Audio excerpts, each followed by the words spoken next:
बिस्मिल्लाहिर्रहमानिर्रहीम। मौजूद नाज़रीन किराम, आज हमारी वीडियो कुरान करीम के ताल्लुक़ से है। रमज़ान मुबारक का एक दो रोज़ बाकी रह गया। हमारी घरों में अक्सर मस्तूरात और हमारे मर्द हज़रात भी रमज़ान मुबारक में बहुत ज़्यादा कुरान करीम की तिलावत करते हैं। अब होता क्या है कि जब रमज़ान मुबारक के अखीर में पहुँचते पहुँचते कुछ हज़रात के या कुछ ख़वातीन के कुछ सिपारे रह जाते हैं कुरान करीम मुकम्मल होने से, तो वो क्या करते हैं, वो ये समझते हैं कि रमज़ान मुबारक ही में कुरान करीम मुकम्मल करना बहुत ज़रूरी है। बेहतर है कि एक कुरान करीम तो कम से कम रमज़ान मुबारक में ख़त्म किया जाए, और अगर एक ख़त्म नहीं होता और फिर कुछ पारे रह जाते हैं तो उसको पूरा करने का पूरा ज़ोर लगाते हैं। और कुरान करीम पूरा इस तरीके से करते हैं कि अपने जो पारे रह जाते हैं वो कहते हैं किसी को कि भाई 2 पारे आप हमारे पढ़ दें, दो किसी को कहेंगे 2 पारे आप हमारे पढ़ दें। उसके बाद वो अपना कुरान करीम मुकम्मल करते हैं।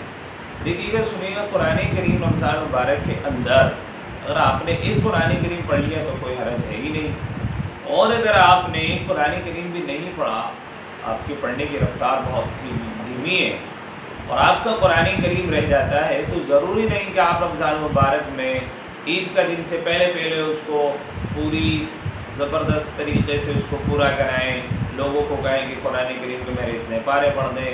ऐसा कुछ नहीं है। आप रमज़ान मुबारक के बाद भी अपना कुरान करीम मुकम्मल कर सकते हैं।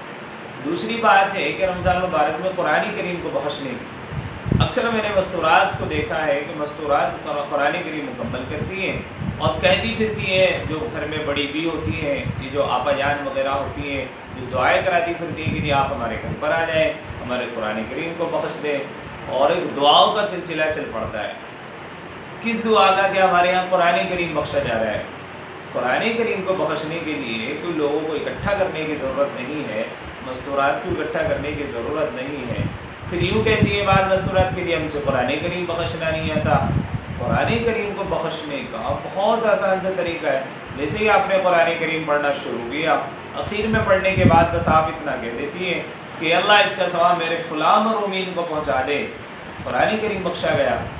और आदमी पढ़ता ही कुरान करीम के बाद ही हर एक आदमी की नीयत होती है कि अल्लाह मेरे फ़लाँ को, मेरे दादा को या मेरी दादी को या मेरे चाचा, जो भी जिसका गया होता है, जितने भी लोग गए होते हैं, अजीज़ रिश्तेदार, अहबाब अकारीब, दोस्त अहबाब और असातिज़ा वगैरह, जिसको भी आप ही कह देंगे अल्लाह इसका सवाब उसको पहुंचा दे, बस पहुंच गया, कुरान करीम बख्शा गया।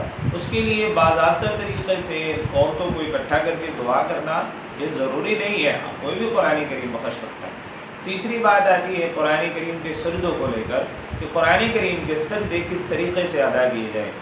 कुरान करीम के जो सजदे हैं, जब आप कुरान करीम पढ़ रहे हो तो जब कुरान करीम की आयत सजदा आए तो फ़ौरन तभी सजदा कर लेना चाहिए, और अगर आप सजदा नहीं करते हैं तभी मुकम्मल आपने कुरान करीम पढ़ लिया। तो कुरान करीम में 14 सजदे हैं, तो आप सजदा तिलावत की नीयत से सीधे सजदे में चले जाएं और 14 सजदे लगातार आप कर लें। इससे आपके सजदा तिलावत अदा हो जाएगा। सजदा तिलावत के लिए बाज़ाब्ता तरीके से नीयत बांधना और या कोई अलग से नीयत करना, इसकी कोई ज़रूरत नहीं है। बस आप इतना नीयत कर लें कि मैं सजदा तिलावत अदा कर रहा हूँ या कर रही हूँ, तो आपके सजदे अदा हो जाएंगे। बेहतर तरीक़ा ये है कि जैसे ही कुरान करीम पढ़ते हुए आयत सजदा आए फ़ौरन सजदा कर लिया करें, और अगर इकट्ठे करके आप कर रहे हैं तो भी दुरुस्त है, लेकिन बेहतर वही है कि फ़ौरन आयत सजदा पर आप मुकम्मल करें। तीसरे एक और बात है, कुरान करीम की जो आखिर में दुआ लिखी होती है ख़त्म कुरान की, बाद मस्तूरात को कहते हुए सुना है कि अगर वो ख़त्म कुरान की वो दुआ ना पढ़ी जाए तो कुरान करीम मुकम्मल नहीं होता। ऐसा कुछ भी नहीं है। अगर जिसने उस ख़त्म कुरान की दुआ को पढ़ लिया तो अच्छा है, इसलिए कि उसमें दुआ की जाती है अल्लाह से कि अल्लाह जो हमने कुरान करीम पढ़ा इसमें गलती कोताही हो जाती है हमसे पढ़ने में, उसको माफ़ कर दे और इसको हमारे लिए रहनुमा और दलील बना दे।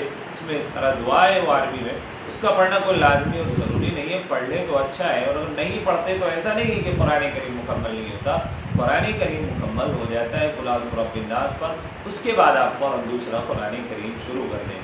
ऐसे ही हमारे बेचारे बाद हज़रात ऐसे हैं या मस्तूरात भी ऐसी है, कुरान करीम में तो बहुत ज़्यादती के साथ में कुरान करीम पढ़ा जाता है। لیکن جو ہی رمضان مبارک کا مہینہ گزرتا ہے تو قرآن بند ہو جاتا ہے اور اگلے پھر رمضان ہی میں قرآن کریم کھلتا ہے۔